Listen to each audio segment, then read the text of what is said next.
Chapter 1 The Unexpected Guest.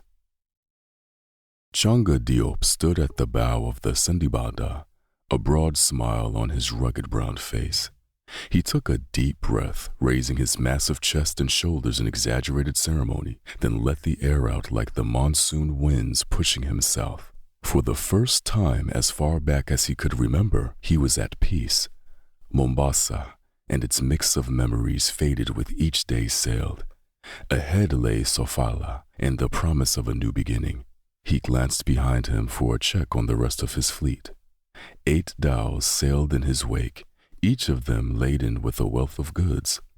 Changa intended to buy his way into the Sofala Merchant Guild just as his mentor, Balay Said, would have done.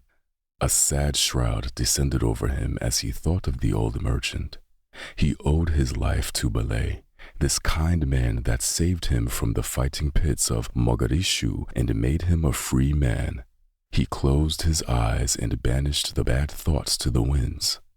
Sofala was a new beginning. The past would stay buried in Mombasa. The jangling of bracelets brought a smile to Changa's face. He opened his eyes to see Panya beside him.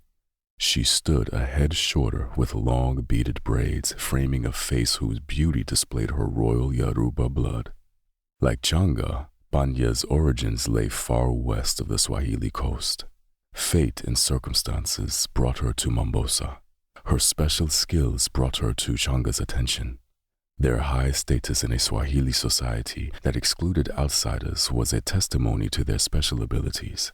In Mombasa, Panya normally wore traditional Muslim garb, but on the sea she dressed practically. The cotton pants and loose shirt she wore looked more alluring on her than on the men. "Are you sure this is the right decision?" she asked. "Of course not," Changa replied in his deep rumbling voice. "Which makes it more exciting." Panya folded her arms across her chest. "Mogadishu is a better choice. It's closer to Hermos and the trade is well established." Changa looked at Panya, his eyebrows raised. "So now you're a sorceress, a healer, and a merchant." "Some facts are obvious to anyone with a sharp mind." Changa shrugged.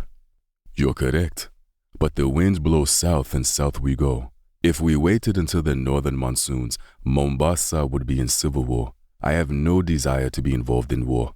"I've seen enough of it myself," Panya agreed.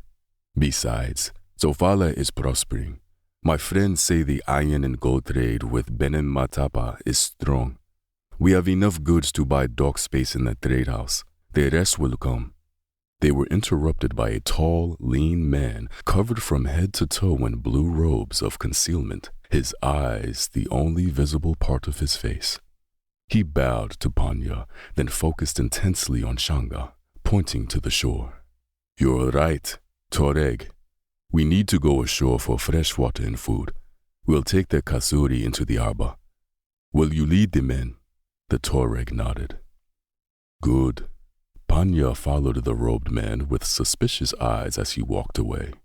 "How do you know what he wants?" "We've been together a long time." "I don't see how you trust a man that never speaks." "I saved him from the fighting pits and gave him his freedom, just like Belay did for me. Instead of going back to his homeland, he chose to follow me. Over the years, he has done much to earn my trust. In time, you will learn to trust him as well."